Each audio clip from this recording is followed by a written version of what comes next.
Hello, Libra, and welcome to Ultra Instinct Tarot.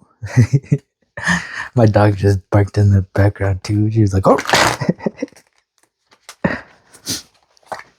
Alright, so my name is Andres, and I will be the one taking care of you for this reading. Yeah, I hope you can hear my dog backing me up in the background.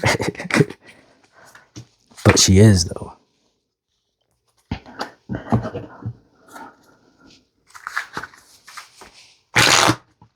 So as always, I'll be using the help from these three homies. They are same, but different. And let's just see what they have to say. Okay, nice. So we start with the number 9. The Hermit. This card is all about the light within. So this is what you really want.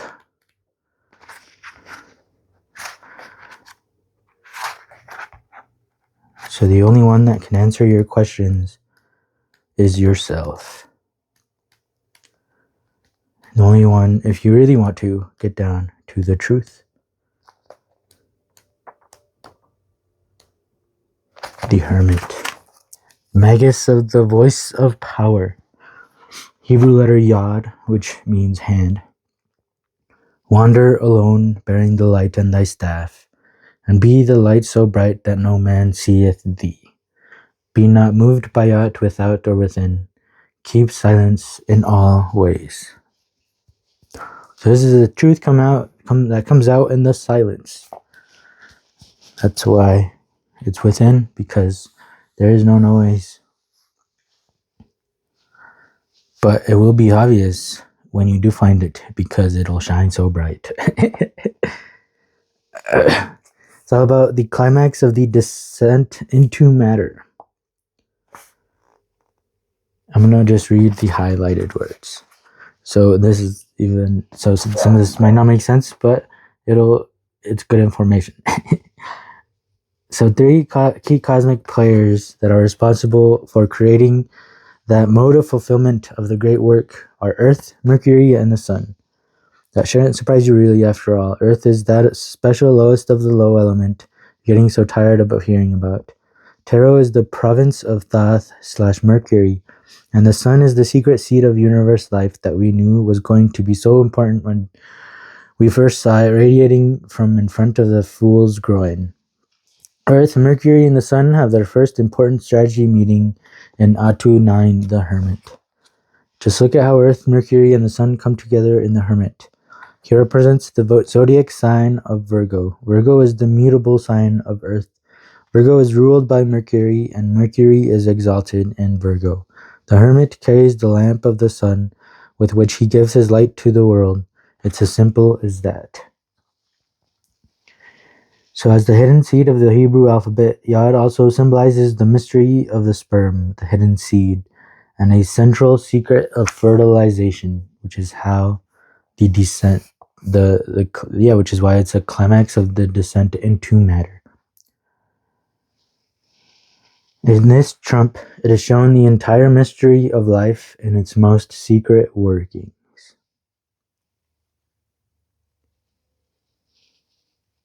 So first of all, the figure of the Hermit himself is one big stylized Yod.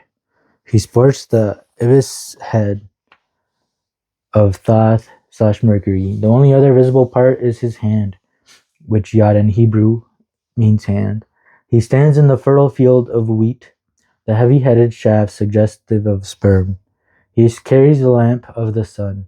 He is dogged by Cerberus, the 3-headed guardian of the gates of the underworld, whom Hermes or Mercury tamed, with honey cakes during his mission to rescue Persephone from Hades. Yeah, I used to love reading about Greek mythology.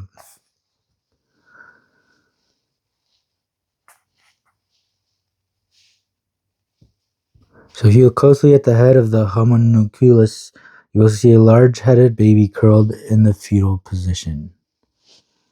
While this concept is based upon biologically inaccurate science, it expresses the more universal and magically correct doctrine of correspondence, as above, so below.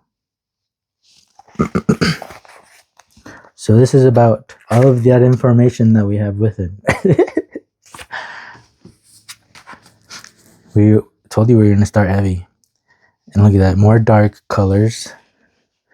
But this is the Princess of Swords. I think this is the Earth of Air. This is a court card. The Princess of Swords, the Earth of Air. Okay, so we were just talking about the descent into matter, going within, a truth that only you can really figure out if you shut off all the noise and go within.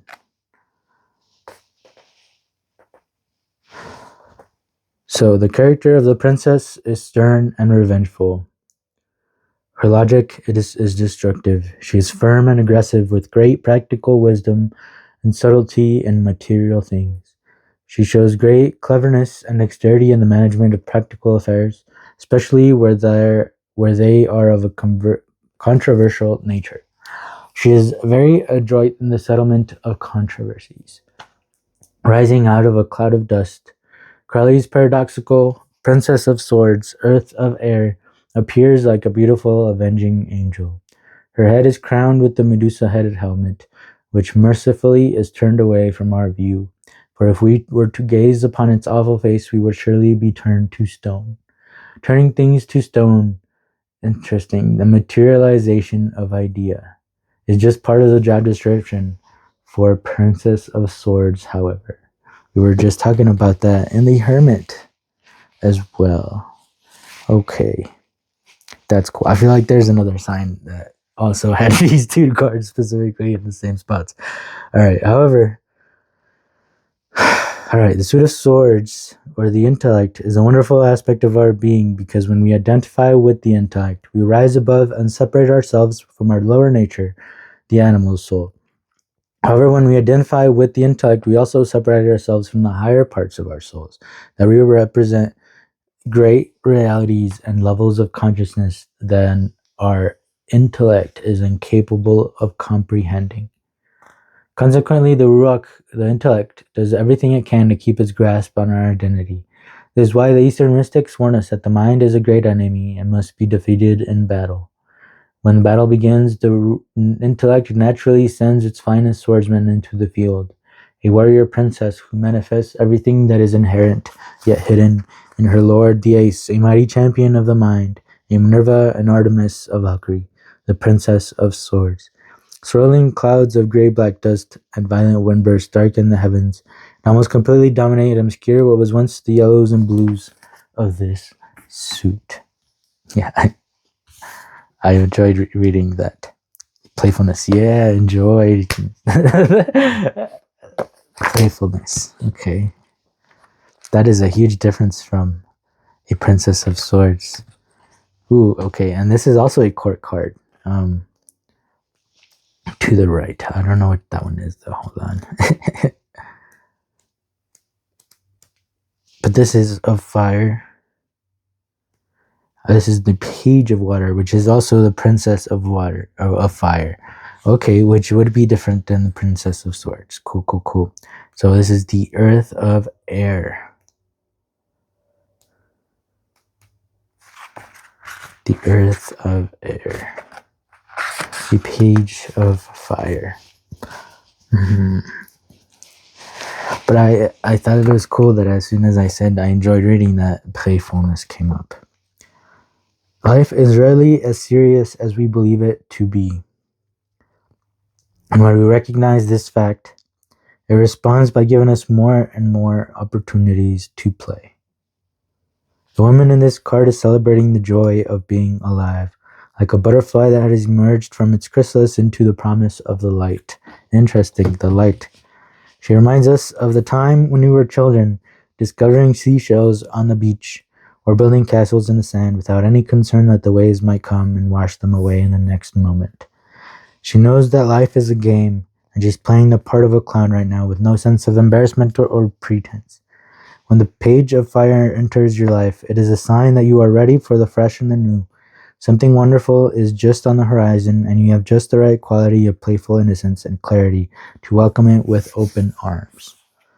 The moment you start seeing life as non-seriousness, a playfulness, all the burden on your heart disappears. All the fear of death, of life, of love, everything disappears. One starts living with a very light weight, or almost no weight. So weightless one becomes, one can fly in the open sky. Zen's greatest contribution is to give you an alternative to the serious man. The serious man has made the world.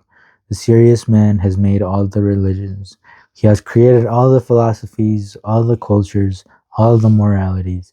Everything that exists around you is creation of the serious man.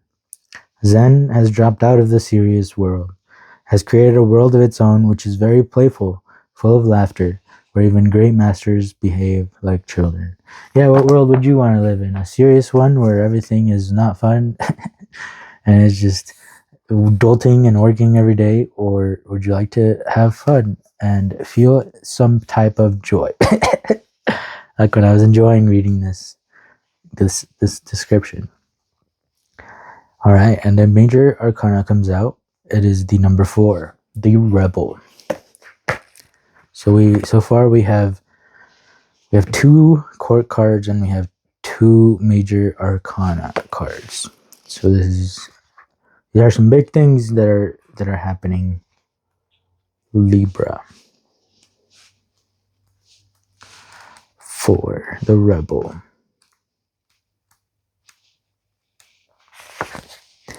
The powerful and authoritative figure in this card is clearly the master of his own destiny. Interesting. I would say that this clown, right, is also a master of her own destiny. I say they both are. But look at the 2 different ways of being a master of your own destiny. On his shoulder is an emblem of the sun. Interesting, the sun's coming out again. And the torch he holds in his right hand, which is the same torch that is right here, symbolizes the light of his own hard-won truth. I was talking about truth at the beginning, okay. Whether he is wealthy or poor, the rebel is really an emperor because he has broken the chains of society's repressive conditioning and opinions. He has formed himself by embracing all the colors of the rainbow, emerging from the dark and formless roots of his unconscious past and growing wings to fly into the sky. We were just talking about being weightless. His very way of being is rebellious, not because he is fighting against anybody or anything, but because he has discovered his own true nature and is determined to live in accordance with it. And that's definitely what happened over here. An eagle is a spirit animal, a messenger between earth and the sky. That's cool. The rebel challenges us to be courageous enough to take responsibility for who we are and to live our truth. Yeah. People are very much afraid of those who know themselves. They have a certain power, a certain aura, and a certain magnetism, a charisma that can take out alive young people from the traditional imprisonment. The enlightened man cannot be enslaved. That is the difficulty, and he cannot be imprisoned. Every genius who has known something of the inner is bound to be a little difficult to be absorbed. He is going to be an upsetting force. The masses don't want to be disturbed, even though they may be in misery. They are in misery, but they are accustomed to the misery. And anybody who is not miserable looks like a stranger. The enlightened man is the greatest stranger in the world. He does not seem to belong to anybody. No organization confines him, no community, no society, no nation.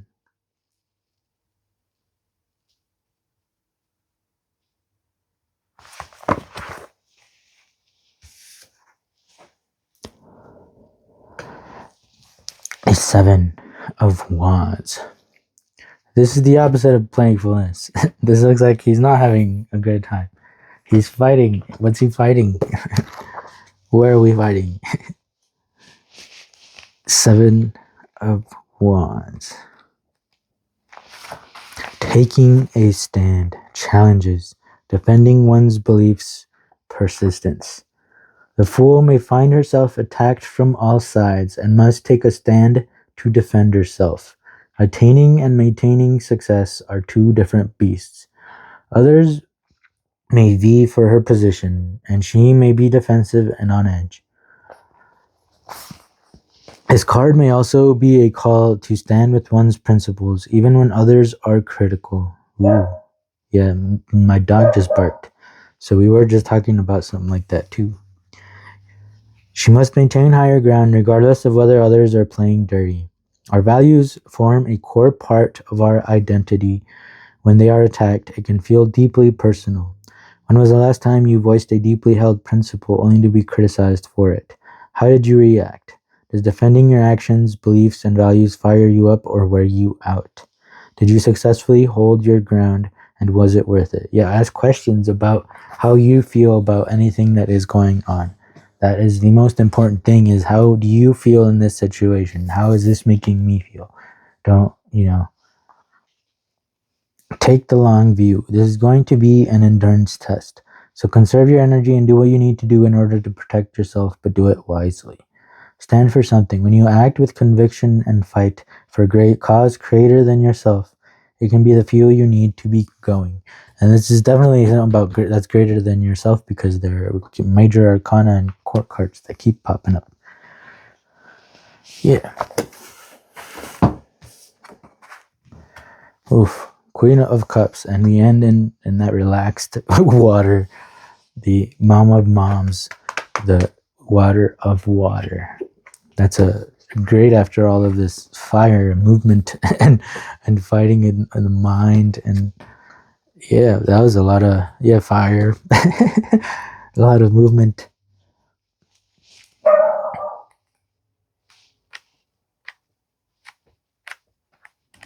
Queen of Cups. Emotional, loving, tender, gentle, nurturing, supportive, creative. The Queen drifts back and forth between reality and her imagination. She has learned over time when she must be practical. She sees beauty where others do not. Many are drawn to her wisdom, as she is a good listener and understands people innately. She always gives others a shoulder to cry on, but her nurturing qualities can mean she takes on the emotional burdens of others too easily. Your depth of emotions gives you deeper insight into yourself and the human condition. What do your feelings show you? Yeah, we were just talking about that. Are you more intuitively aware of others' needs now? Do you desire to comfort them? You may exude nurturing. Your wisdom and the ability to see beauty in the ugliest of places makes you a sanctuary for those in need. Be gentle. Find your sanctuary. Tap into your natural sense of empathy and explore how you can best support others. Be sure to balance your own self-care and caring for others. Balance your own self-care. That's just as important as the self-care or for others.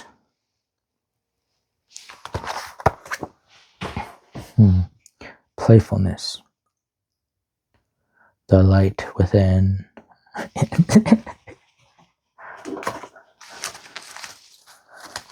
All right, let's get some advice. See what the Office Oracle deck has to say about this playfulness. All right, I'm gonna just cut it, and then here, and then there, and we start. Okay, and it's happening now. Okay. What is happening now, Libra? 27.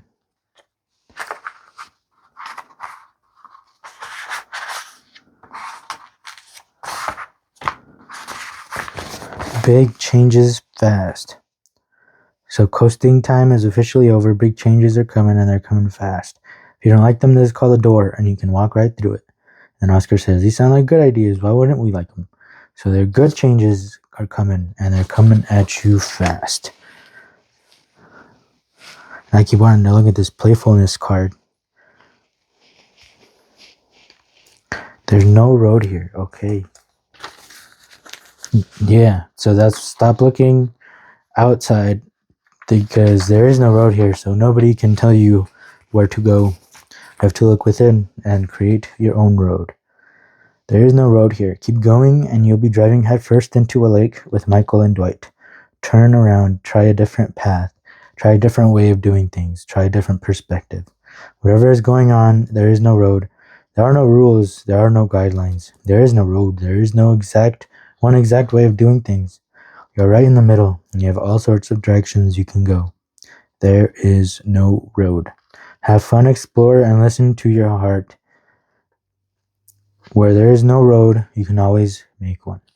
I think that's the important part right here. Have fun, explore, and listen to your heart. Keep repeating that if you need to. Goodbyes. 26. And my dog barked very loudly. We're saying goodbye to something. These changes, and they're coming fast. Goodbye stink. It can be very hard, but also very necessary. Some things have got to end for new things to begin. Life would be very boring if you did the same thing over and over again for all of eternity. Change brings about new growth. This is why change is good, especially if Holly is waiting for you in Colorado, where your future children will also eventually be. Yeah, see, this is when Michael is leaving to Colorado to go be with Holly. So there's an ending coming. You know, he left under Mifflin.